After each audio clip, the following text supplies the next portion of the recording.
वासुदेवाय हरे परमात्मने प्रणतक्लेशनाशाय गोविंदाय नमो नमः।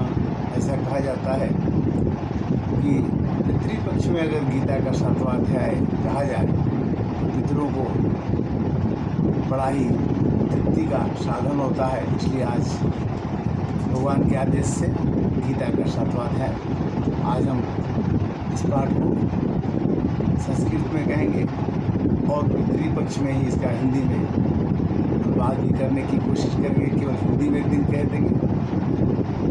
और 7वां अध्याय सुनना कहना पितृपक्ष में बड़ा ही लाभदायक होता है और ये भगवान की कृपा से ही हमने किसी संत द्वारा सुना कि जो पितृपक्ष को खुश करना चाहता है उसे गीता का 7वां अध्याय का पाठ पढ़ना चाहिए, सुनना चाहिए, कहना चाहिए, जैसे भी उस गीता का 7वां अध्याय काम करना चाहिए।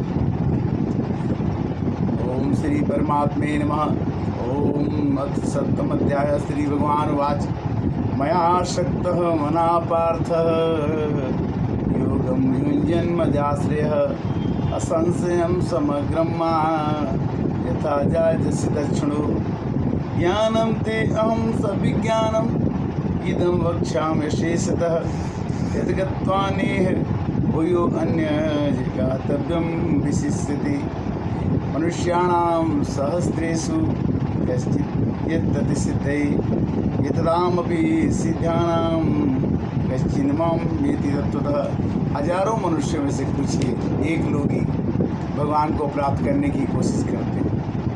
भूपोराप अनलो वायु खम मन्न बुद्धिरेव च अहंकारम इति वे भिन्ना प्रकृति अष्टधा अपरेयमित सावद्वां प्रकृतिं विद्धि मे परां जीवभूता महाबाहो यदिं धार्यते जगत।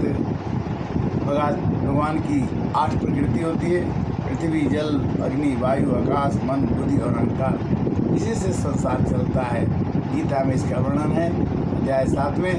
ये चित जल पावक गगन समीरा पंचरचित है अधम समीरा। और इसके बाद मन बुद्धि अहंकार इस शरीर को कंट्रोल करते हैं, नियंत्रित करते हैं। एतद् योनि भूतानि सर्वाणि उपधार्य अहम कृष्ण जगत प्रभवम प्रलयम तथा। भगवान कहते हैं कि प्रलय और प्रभव उत्पन्न करना और मारना, ये 2 काम हमारी जिम्मेवारी में है, भगवान के हाथ में है। सृष्टि करना और विनाश करना। मतः परतरम न अन्यत् किंचित् अस्ति धनंजय मयि सर्वदम पुत्रम सूत्रे मणिगणा इव। जैसे मोतियों की माला एक धागे में गुंथी रहती है, उसी तरह से पूरा संसार मेरे माले में गुंथे हुए है। जो मेरे माला मेरे गले में है और उसको मैं बांध के रखा हूँ। सबकी हर एक मोती की पहचान मेरे में है। रसो अहम अपसुकंतेय प्रभास्मि सूर्यो प्रणय सर्ववेदेषु शब्द के पुरुषम निभो। सूर्य और चंद्रमा इनका भी संचालन मेरे द्वारा ही होता है। पुण्यगंधो पृथिव्यां च तेजस्मि विभावसो जीवनम सर्वभूतेषु तपस्यास्मि तपस्विषु। पृथ्वी हमारे अंश से ही अन्न उत्पन्न करती है, फल उत्पन्न करती है, धान्य उत्पन्न करती है और पूरा जीव को नियंत्रण करना हमारा कर्तव्य है। बीजम माँ सर्वभूतानां विदे पार्थ सनातनम बुद्धिर्बुद्धिर्मतामस्मे तेजस तेजस्विनाय हम तेजस्वियों के तेज हैं और पूरे विश्व के बीज मात्र मैंने उत्पन्न करने वाला मैं ही हूँ। परम बलवताम च हम कामम राग विवर्जितम धर्माविरुद्धम बोधेषु कामोऽस्मि भारतर्षभ। ये चैव सत्युका भावा राजसाम तमसा रायेव मत एवेति तान् विद्धि न त्वं तेषु ते मयि त्रिवे गुणमयि भावे देवी इदं जगत मोहितं न भिजानाति मामेवं परमव्ययम्। 3 गुणों से संसार बधा हुआ है, सतोगुण रजोगुण और तमोगुण। इसका संचालन भी मेरे द्वारा ही है। देवी होश्रा गुणमयी मम माया दुरात्या मामेव ये प्रपतन्ते माया मेताम तरन्ति ते।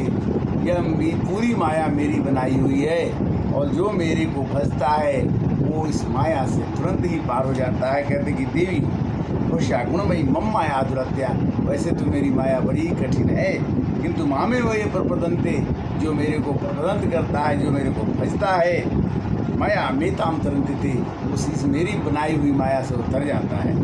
नमा दुष्कृतां मूढ़ा प्रपतन्ते निराधमः मया अपहृतं ज्ञानम् आसुरं भाव समासिता सर्वदा भजन्ते मां जना सुकृतो अर्जुनः आर्तो जिज्ञासु सुरार्थी ज्ञानी च भारतर्षभ।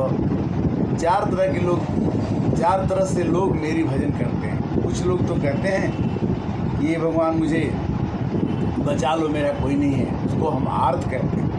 कुछ लोग कहते हैं कि भगवान मैं आपके बारे में जानना चाहता हूँ, आप मेरे को ज्ञान दीजिए।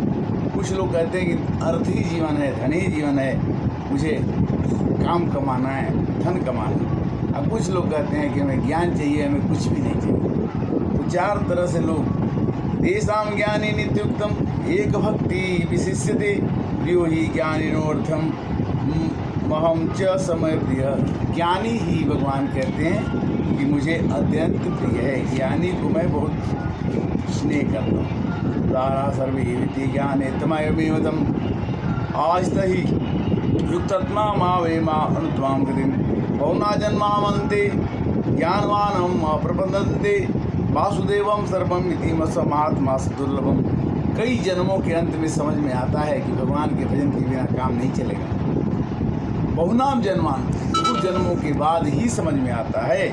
और ज्ञानवान माँ प्रदंते, ज्ञानवान जो होता है, जो ज्ञानी होता है, भगवान के चरण कमलों में जुट जाता है। काम अपृत ज्ञाना प्रबदंते अन्य देवता तम तम नियमस्थाय प्रकृत्या नियंत्य सुदया यो यो याम तन्भक्तम सदा चिते इच्छति तस्या चलाम सलाम तामेव विद्यामहम।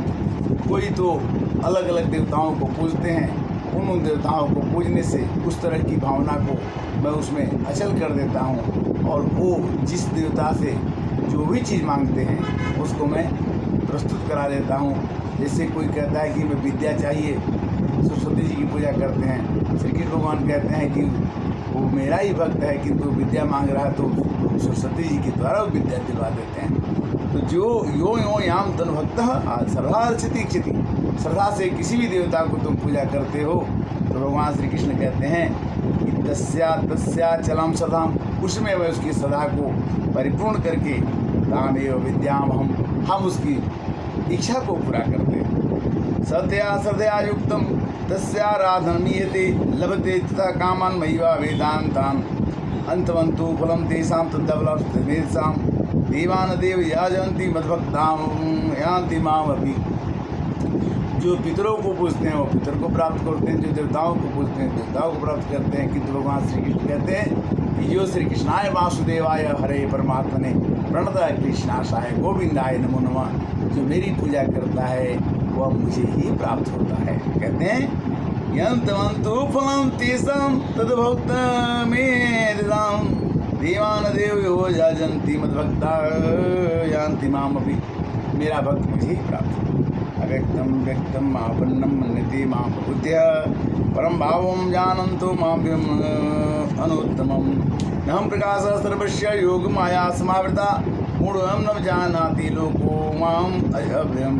वेदां सर्वतीतानि वर्तमानि च अर्जुन भविष्यकाले च भूतानि मातु वेदन कश्चन इच्छाद्वेषसमुत्थेन द्वन्द्वमोहेन भारत सर्वभूतानि सम्मोहम् सर्गयान्ति परन्तप। हे अर्जुन, संसार में इच्छा और द्वेष उत्पन्न सुख दुख द्वंद्व मोह पूर्ण प्राणी को अज्ञानता से प्राप्त हो जाते हैं, किंतु ये साम्यंतम कथम पापम जनानां पुण्यकर्मणां ते द्वंद्व मोह निर्मुक्ता भजन्ते माम दृढ़ता। किंतु जो मनुष्य मुझे भजता है उसे न द्वंद्व प्रशान करता है, न जो उसे इच्छा प्रशान करती है और न मोह प्रशान करता है। अगर कोई भगवान के शरण में ग्रहण कर लेता है तो भजन्ते मां दृढ़ता, जो दृढ़ होकर के मेरे को भजता है उसे जरा मरण मोक्षाय, उसकी जवानी बुढ़ापा सब आराम से कटेगी। जरा मरण, मरने की चिंता नहीं रहेगी, मोक्ष की चिंता नहीं। जरा मरण मोक्षाय ममाश्रिते तंत्रे, जो भगवान की शरण में चले जाएंगे न उसको बुढ़ापा की चिंता, न मरने की चिंता, न मोक्ष की चिंता। ते ब्रह्म तद कृष्ण अध्यात्म च कर्म च अखिलम, उसके पूरे कर्म अध्यात्म को हो जाएंगे और पूरे कर्म हमको अर्पण करके वो करता है। इसलिए साधिभूतादिदेव माम साधियज्ञम चेजिदुः प्रयाण काले भी जमाम देव दुर्युक्त चेतसा। इसलिए हे अर्जुन, जो पुरुष और अधिभूत और अधिदेव के सहित तथा अधियज्ञ के सहित मुझे अंत काल में ही जानते हैं, समझ जाते हैं, वे बुद्धिमान युक्त पुरुष मुझे जानते हैं और प्राप्त हो जाते हैं। इस तरह से गीता का 7वां अध्याय सुनने से, कहने से, समझने से हमारे भीतरों को बड़ा आनंद मिलता है। माता पिता, दादा दादी, सास ससुर या जितने भी पितर हम समझते हैं, उन्हें हम यहाँ से आज गीता का पाठ कर रहे हैं और हम उनको अर्पित कर रहे हैं, श्रद्धांजलि प्रस्तुत कर रहे हैं। ये प्रभु वो जहाँ रहें, उन्हीं की कृपा से हम गीता पढ़ रहे हैं, उन्हीं की कृपा से हमें ज्ञान मिला है। पितरों का आशीर्वाद होता है, देवताओं का आशीर्वाद होता है, सभी लोगों का आशीर्वाद होता है, तो प्रकृति में हम कुछ कर पाते हैं। भगवान की कृपा से ही, प्रभु आपकी कृपा से सब काम हो रहा है। करते हो तुम कन्हैया, मेरा राम हो रहा है। 7वां अध्याय ये बताता है कि मनुष्य में से, सब लोगों में से नहीं, अगर कुछ लोग भी भगवान की पूजा करते हैं, अध्यात्म की रक्षा करते हैं, तो धर्मो रक्षते धर्मा, धर्म ही धर्म की रक्षा करता है। अगर हम धर्म की भावना रखेंगे, अध्यात्म की भावना रखेंगे, तो जो कुछ होगा हमें संतुष्टि के द्वारा इस संसार में, इस सार संसार में हम तो प्राप्त करने के लिए बहुत कुछ आते हैं, किंतु मिलता है वही जो भगवान चाहते हैं और हम चाहते हैं वो नहीं होता। अन्यथा हमारा प्रयास ये रहता है कि हम ही सब कुछ है। भगवान कहते कि नहीं, सब ही न चावत राम गोसाई, अपने रहत लकुट की नाई। मैं ही आपका बल हूँ, मैं ही आपका ज्ञान हूँ, मैं ही आपकी सुंदरता हूँ, मैं ही आप में बैठ करके, जैसे घर कहे कि मैं सुंदर हूँ तो नहीं रहेगा। जब तक घर में रहने वाला आदमी नहीं रहेगा तो घर की सुंदरता क्या हो सकती। घर में रहने वाला भगवान है, अगर वो नहीं रहेगा तो कितना भी सुंदर घर हो, कितना भी सुंदर तुम्हारा सब कुछ हो, उसका कोई वैल्यू नहीं है, कोई मूल्य नहीं है। अंततः हमें ये कहना है कि गीता का 7वां अध्याय हर एक पितृपक्ष के दिन पढ़ा जाए, सुना जाए, तो जीवन भी सफल भी होगा और गीता का घर में प्रवेश होगा। गीता एक आध्यात्मिक ऐसी पुस्तक है जो हमारे जीवन में गीत का, गाने का, समझने का उपहार है। गीता एक उपहार है हमारे जीवन के लिए।